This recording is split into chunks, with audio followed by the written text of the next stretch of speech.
You're listening to the DolphinsTalk.com podcast network.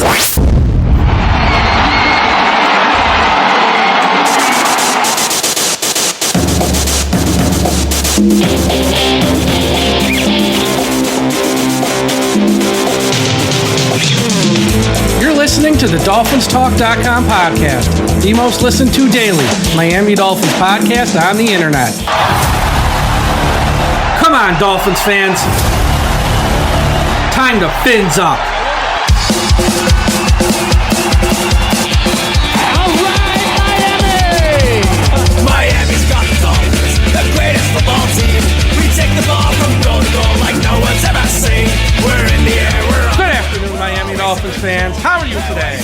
And thank you for listening to the DolphinsTalk.com podcast on this Tuesday, March 19th. I am your host, Michael Leva, flying solo today, as we have a few items in the world of the Miami Dolphins to talk about.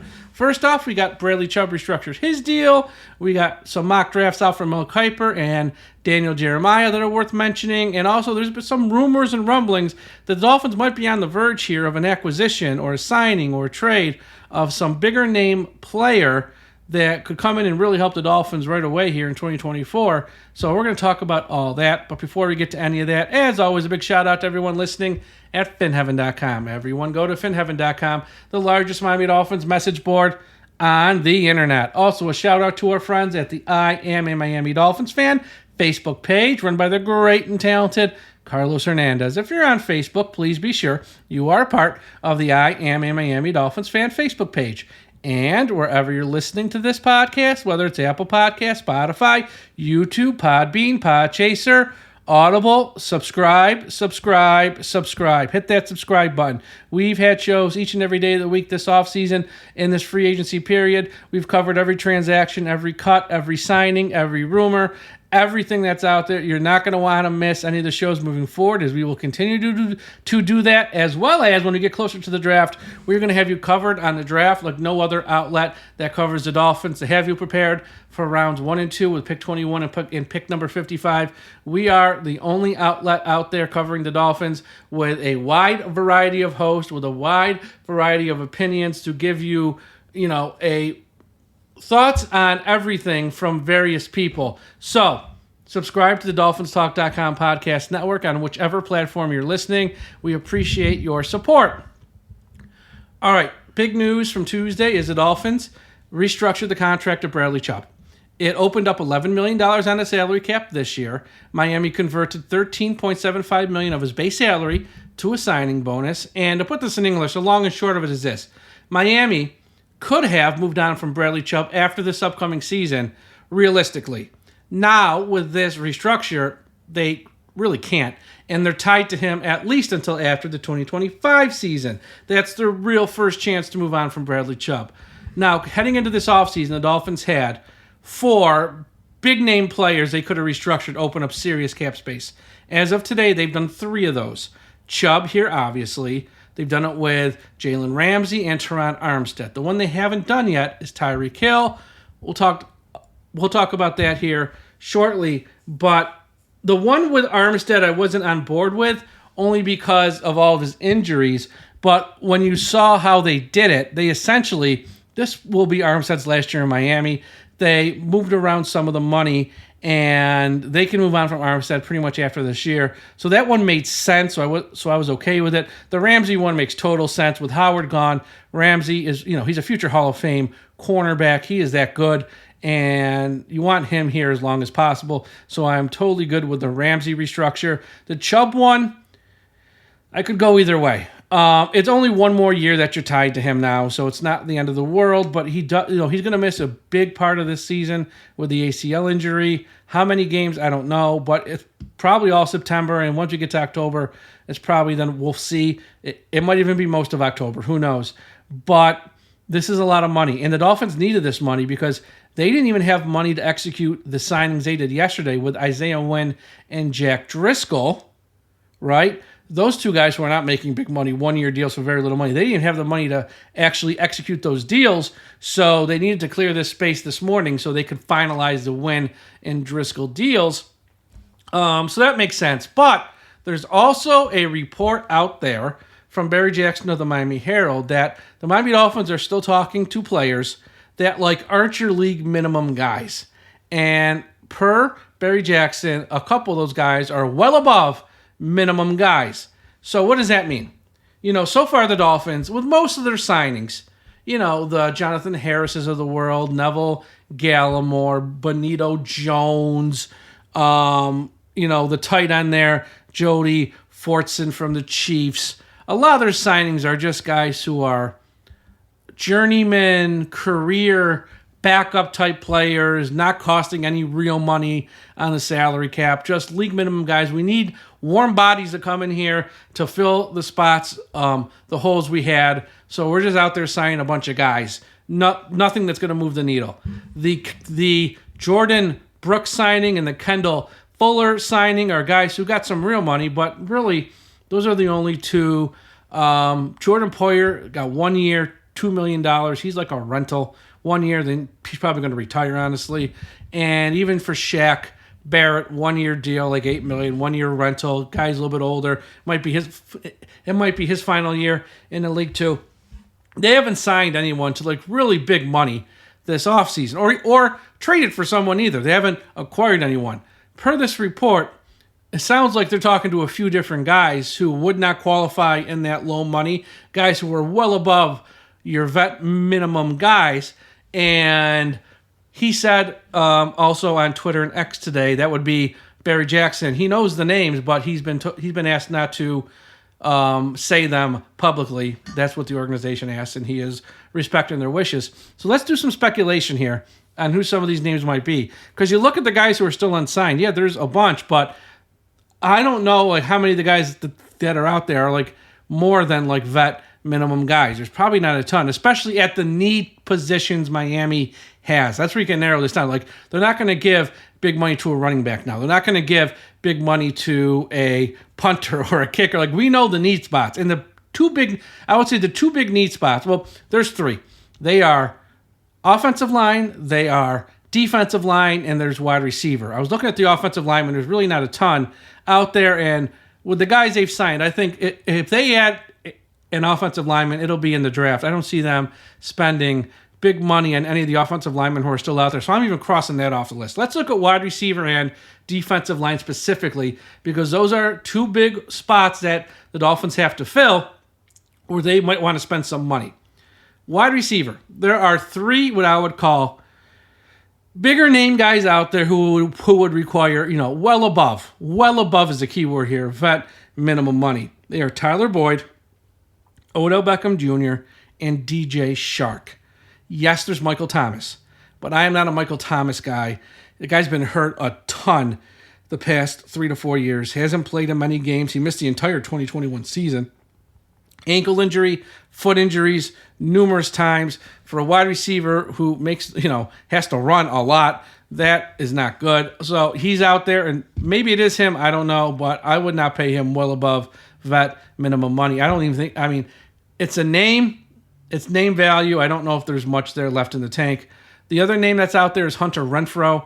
I'm not a huge Hunter Renfrow guy. He's fine. If they wanted to sign Hunter Renfrow and not sign someone like a Braxton Berrios, I would have been fine with that. But since we already got, and it's not about race either, I'm saying that because they kind of both fill the same role as a punt returner or a kick returner and a wide receiver. I don't see it with Hunter Renfrow there. But I think a Tyler Boyd, Odell Beckham, Chark, gives Miami, because we saw last year with Miami, when Hill was less than 100%, or the one game he missed, not so much the one game he missed because it was against a really bad team where it didn't matter. When Hill was less than 100%, when Waddle wasn't on the field, or when he was less than 100%, the offense changed. It kind of came to a stop at the end of the year when those guys were both kind of limping around, week 17, 18 in the playoff game.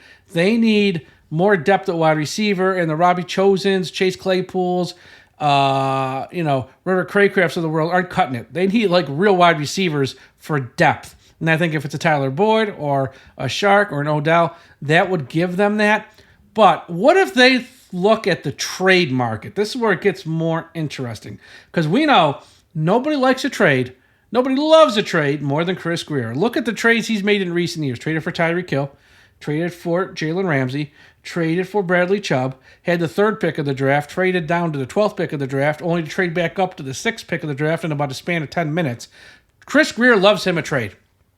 And there are 2 wide receivers out there on the trade market who would come in and be game changers for the Dolphins. Number 1, Tee Higgins. And let's just talk about Tee Higgins first. He's 6'4", brings some size to a very small Miami Dolphins wide receiver room. Cincy wants to keep him, but they know they might not be able to keep him beyond this year. So if it's like a long-term deal, or if they can make a trade and get like serious assets in return, which would be draft capital, they're probably open to it. From Miami's perspective, a couple things here. As I said with Tyreek, you need some insurance, because if the next off the field thing is one that gets him suspended, you better have something ready to go in place so your offense just doesn't come to a stop. Waddle, we know his 5th-year option is about to come up here. They have to pick it up by, I think, May 2nd this year, and then he plays this year. He got the 5th-year option.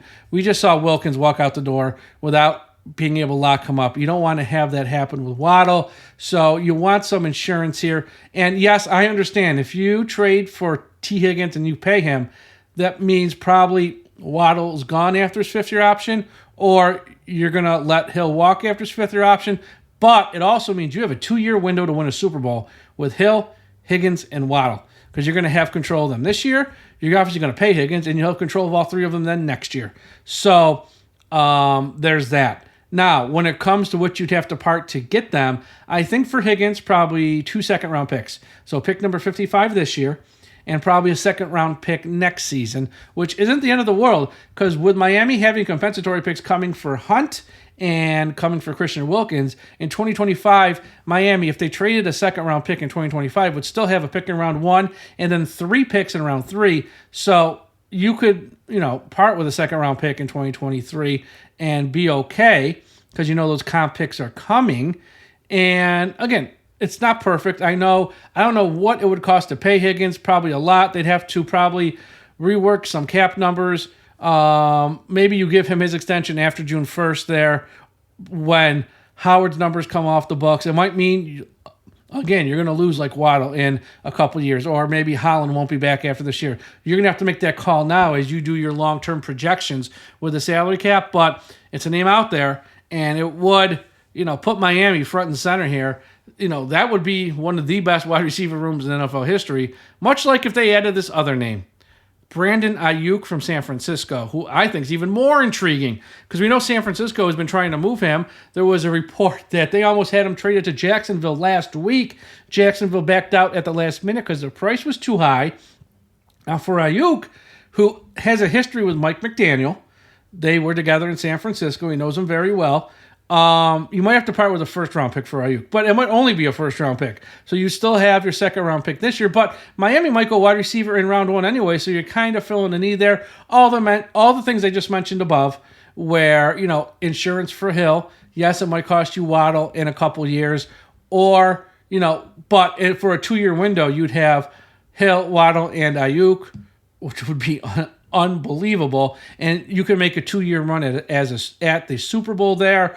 So again, who are these guys that are more than a vet minimum? And we all know Chris Grier likes to make that one big splash signing, one big splash trade each offseason. Hasn't made it yet. Hasn't done it this offseason. Could he be waiting for something like this? But if it's not, you got guys, again, Tyler Boyd, Odell Beckham, and DJ Chark, who kind of fill that role as well. Not of the big splash signing, but of someone who's more than a vet minimum guy who can help you at wide receiver. Now, say it's not a wide receiver, and they're looking to add someone on the defensive line. 2 names that are out there as free agents, probably 1-year deals because of their age and everything around them, are Calais Campbell and Jadeveon Clowney to help replace the loss of Christian Wilkins. Those guys, even on 1-year deals, would be well above vet minimum money. 1-year rentals again. Clowney, Grier's tried to land Clowney like 3 or 4 times in the past 5 years. He's failed every time. Now, he might have the inside track to actually get him, because there's a spot here for playing time, and he can afford to pay him probably more because it fills a big need. So if it's at that position group, those are 2 names to keep an eye on. Here's a wild card, though. Safety. Here's why.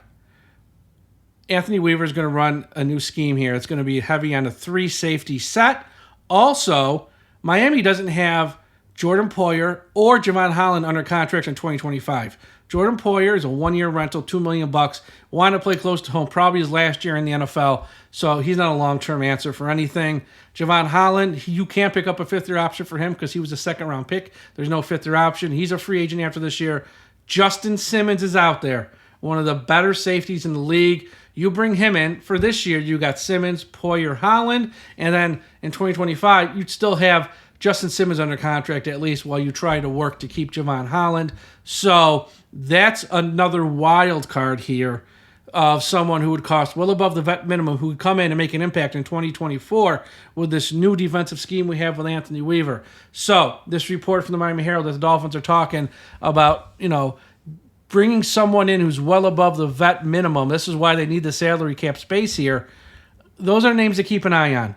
Of course, when it comes to Tee Higgins or Bandon Aiyuk, how realistic is it? I don't know, but I didn't think it was realistic to trade for Tyreek Hill. I didn't think it was realistic to trade a 3rd-round pick for Ramsey, and I didn't think it was realistic to get Bradley Chubb when we got him at the trade deadline, so nothing surprises me, and we know how this is a wide receiver-based offense. They love speed, and for someone like Aiyuk, I think with his ties to Mike McDaniel, would not stun me in the least. And it does give in that insurance for both Hill and Waddle, who knows how this is going to play out over the next 24 months or so. If it's for someone like a Clowney or something, that probably logically makes the most sense because they really need someone to replace Wilkins, someone who can, has some experience there. But if they just go out there and, sign to me, the name that I would be all over is DJ Chark. I think he's a perfect fit for the offense Miami runs. You can obviously hold on to your draft picks. He won't cost as much as a Higgins or an Aiyuk if you have to trade and give him a long-term deal. DJ Chark is someone who I think would be a perfect fit for this Miami offense, a true number 3 who, God forbid, Hill or Waddle are down. They can help out. So keep an eye out. We'll see what goes on, but there's some rumblings, there's some rumors, there's stuff going on that's something bigger than what we've seen so far the past week here might be happening in free agency soon. Last topic, mock drafts. Look, I know mock drafts are mock drafts, but when Mel Kiper puts one out and when Daniel Jeremiah puts one out, you sort of stand up and listen because those are two the quote-unquote industry standards when it comes to the NFL draft these days. Mel Kiper, he's been doing it pretty much since he came out of the womb, and Daniel Jeremiah the past, 5 years, 10 years at the NFL Network, probably even more than 10 actually. He has established himself as someone who's very good at this stuff and knows what they're doing. They each released their mock draft 3.0 out today on the same day, and they actually had Miami selecting the same person. That is Graham Barton of Duke, offensive guard / center. Daniel Jeremiah in his write-up said the Dolphins have endured a lot of losses in free agency, including on the interior of the offensive line. Barton has legitimate 5-position flexibility. Barton, when he was at college, played left tackle at Duke, but in the NFL, he doesn't project to be a left tackle. He's someone who's going to kick inside either center or guard. But because he was a left tackle, he has that pass blocking ability. So for Miami, that would be huge to add someone like that at guard, someone who can actually pass block. Because Miami's offensive line last year, say what you want about them, they were terrible at pass blocking. Hence, Mel Kiper's write-up on Graham Barton to Miami. Mel Kiper said, Miami has lost a few starters over the past few weeks as a result of their salary cap situation, including Robert Hunt, Christian Wilkins, Andrew Van Ginkel, Jerome Baker, and Xavier Howard. The organization could go a few different directions with this pick. I still like the pairing of Barton and the Dolphins, though, because of the way he could improve the middle of this offensive line. Barton has mostly played left tackle in college, but he has the traits to move inside and command the game. Miami ranked 31st in pass block win rate last season, so it has to improve. And if the Miami Dolphins selected Graham Barton in round 1, I'd be A-okay with it. No Dolphins fans going to be jumping up and down celebrating. It's a nondescript player at guard who's going to come in, hopefully start day 1, but you never know with rookies. It's a good signing. Or it's a good pick if they go that route. I still am if it were me, if I had this magical power and I was Miami Dolphins GM, I would address the defensive line first. I think that's much more of a glaring need. And if Brian Thomas Jr. is there at wide receiver, it's not even a thought I'm taking him, because that kid is Justin Jefferson 2.0. And if he falls in your lap, you just have to take it. You just have to take it. But yeah, Mel Kiper and Daniel Jeremiah both had Miami taking the same player. And it'd be a fine pick. Can't complain if they did take Graham Barton. I just know it's one of those picks where fans are going to be like, okay, it's a smart pick, but nothing that's going to get anyone excited, because Miami's offensive line, you got Armstead and you have Austin Jackson. Armstead, you kind of know what you're putting up with. He's probably going to miss about 6, 7, 8 games.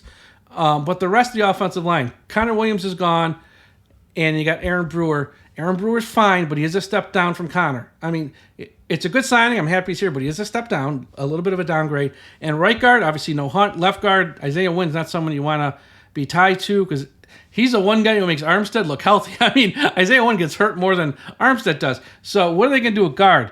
You got, guys in-house like Lester Cotton, Robert Jones, Liam Eichenberg. I don't know if you're thinking of making the playoffs and, trying to win the AFC East and more, you can't have those guys start. That's the problem. If you sign someone like a Graham Barton and he can start day one and play well at like left guard, let's say, that's big. So I'd be okay with the pick, just not the most exciting pick, as I think we know. But hey, it doesn't need to be exciting, just needs to be smart.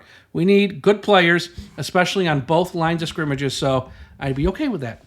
But that's all for today's show. Thank you all for listening. Hope everyone has a great Tuesday night. Be sure to check out the website, DolphinsTalk.com. We got a ton of new articles up there. Check them out. Be sure to follow us on Twitter, Instagram, Threads at DolphinsTalk. And again, wherever you listen to this podcast, subscribe. You don't want to miss an episode. Some days we got like multiple shows out, but most days we have at least one. In this busy period of free agency in the lead up to the draft, you're not going to want to miss an episode. And we got big things coming later this summer into the fall that you're not going to want to miss. So always be subscribed to the DolphinsTalk.com podcast network, wherever you listen, Spotify, Apple Podcasts, YouTube, Podbean, Podchaser. Don't miss an episode. Everyone have a great night. We'll talk to you again tomorrow. And folks, don't forget, we must put an end to highway profanity. Thank you for listening to the DolphinsTalk.com podcast. Be sure to visit DolphinsTalk.com every day for all of your latest Miami Dolphins news.